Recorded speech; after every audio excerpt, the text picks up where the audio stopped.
Hello friends, आज अध्याय को आपण मानक स्वागत। आज आम बुली जावा गंजाम जिलार प्रसिद्ध शक्तिपीठ माँ नारायणी पीठ।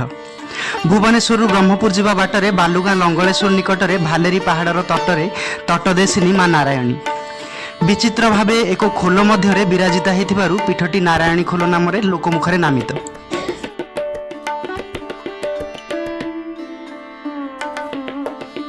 मंदिरटी अत्यंत पुराणा बोली अनुमान करा जाए।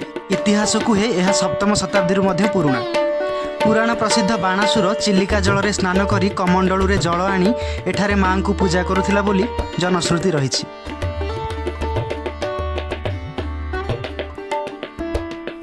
मां नारायणी शक्ति हेइथिले मध्य परम वैष्णवी।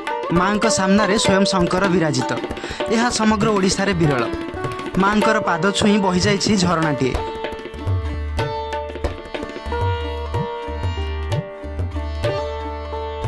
माँ अष्टभुजारू दशभुजा हेबा पछरे एक रोचक कहानी रही।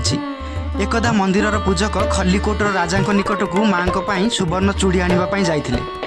माँ अष्टभुजा बदल में दशभुजा बोली पूजकों पार्टी भूल बाहरी जाइथिला। फलस्वरूप पूजकर मान रखा जाई भक्तवत्सला माँ राताराति पालटि जाइथिले अष्टभुजारू दशभुजा।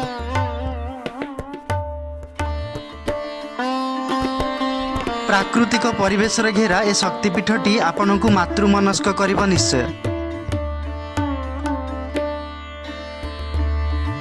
आज रहुछि पुणी आउ एक अध्याय को अपेक्षा। नमस्कार।